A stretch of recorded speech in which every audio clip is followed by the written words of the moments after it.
ہم لوگ لڑکیاں شادی سے پہلے تو بہت خواب دیکھتی ہیں کہ شادی ہو، یہ ہوگا وہ ہوگا، زیور پہنیں گے، اچھے جوڑے پہنیں گے، میاں ملے گا، یہ ہے وہ ہے. اور لیکن جب بعد میں عملی زندگی میں قدم رکھا تو پھر پتہ چلا کہ یہ خواب اتنا سہانا نہیں تھا. نکاح اسلام کی نظر میں ایک عبادت ہے، نیکی کمانے کا ایک ذریعہ ہے، ایمان مکمل کرنے کا ایک ذریعہ ہے. نبی اکرم صلی اللہ علیہ وسلم نے فرمایا، بندہ جب نکاح کر لیتا ہے تو اس کا آدھا دین مکمل ہو جاتا ہے.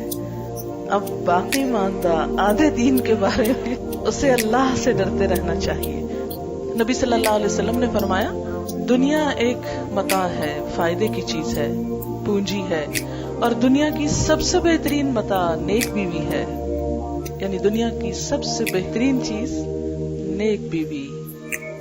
ہمارے ہاں عموماً شادیاں جس طریقے پر ہوتی ہیں اس میں وقت کا بھی ضیاع ہوتا ہے، پیسے کا بھی ضیاع ہوتا ہے، اور ایک بھیڑ جمع ہوتی ہے اور بکھر جاتی ہے. انجوائمنٹ صرف کپڑے اور کھانے تک رہ گئی ہے. گویا اپنی صرف جسمانی ضروریات کو پورا کرنا اور صرف مٹیریلسٹک اپروچ کی حد تک خوشی کا تصور ہونا اب مسلمانوں میں باقی رہ گیا ہے. جبکہ کوئی خوشی اس وقت تک پوری خوشی ہو نہیں سکتی جب تک انسان کی روح بھی خوش نہ ہو، اور کوئی روح اللہ کے ذکر کے بغیر خوش ہو نہیں سکتی. تو اس لیے اس شادی میں اللہ کے ذکر کے ساتھ ساتھ کچھ باتیں بھی نہیں سیکھیں گے انشاءاللہ.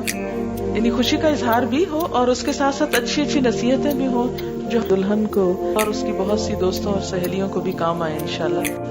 سب سے پہلے ایک بیٹی کے لیے سب سے زیادہ جو چیز دعاؤں کا اور دوسرے گھر میں مقام بنانے کا سبب بنتی ہے وہ خدمت ہے.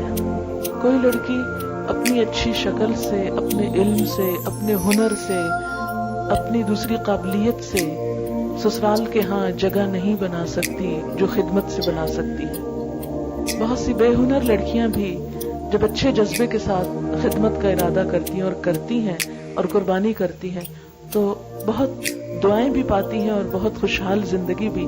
تو یہ خوشحال زندگی کا ایک راز ہے سیکریفائس اور لینے کی بجائے دینے پہ نظر رکھنا. ہم لوگ لڑکیاں شادی سے پہلے تو بہت خواب دیکھتی ہیں کہ شادی ہو، یہ ہوگا وہ ہوگا، زیور پہنیں گے، اچھے جوڑے پہنیں گے، میاں ملے گا، یہ ہے وہ ہے. اور لیکن جب بعد میں عملی زندگی میں قدم رکھا تو پھر پتہ چلا کہ یہ خواب اتنا سہانا نہیں تھا. تلخ حقیقتیں جب سامنے آئیں تو پریشان ہو گئی. تو پیاری بچیوں سنو، والدین اپنے بچوں، خاص طور پر بچیوں کی شادی کے لیے بہت فکر مند رہتے ہیں.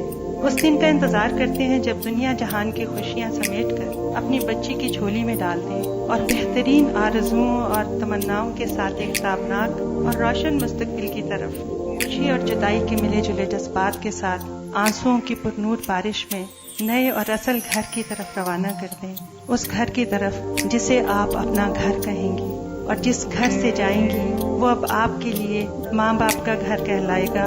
آپ اس نئے گھر کی عزت کہلائیں گی.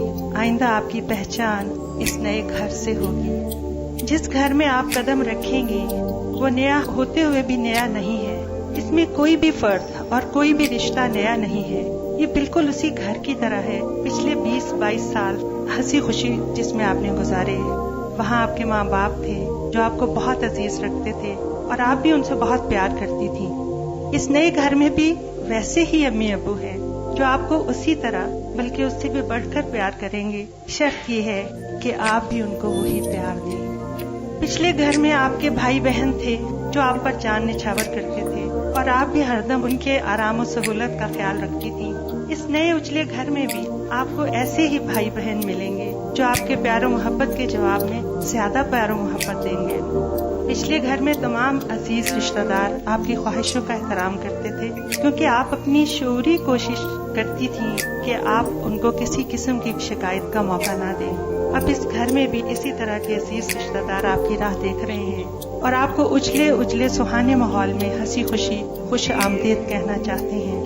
تو پیاری بچیوں، اس مختصر سے مقابلے سے آپ کو احساس ہو گیا ہوگا کہ نیا گھر نیا ہوتے ہوئے بھی نیا نہیں ہے. اس میں کوئی رشتہ نیا نہیں، لیکن اس گھر میں صرف ایک رشتہ نیا ہے، ایک نہایت اہم شخص جو آپ کی زندگی میں پہلے نہیں تھا. اس کی موجودگی اس سارے ماحول کو نیا پن دے رہی ہے، اس سارے گھر کو زیادہ پیارا بنا رہی ہے اور آپ کی اس زندگی کو نیا روپ عطا کر رہی ہے، اور وہ شخص ہے آپ کا شوہر.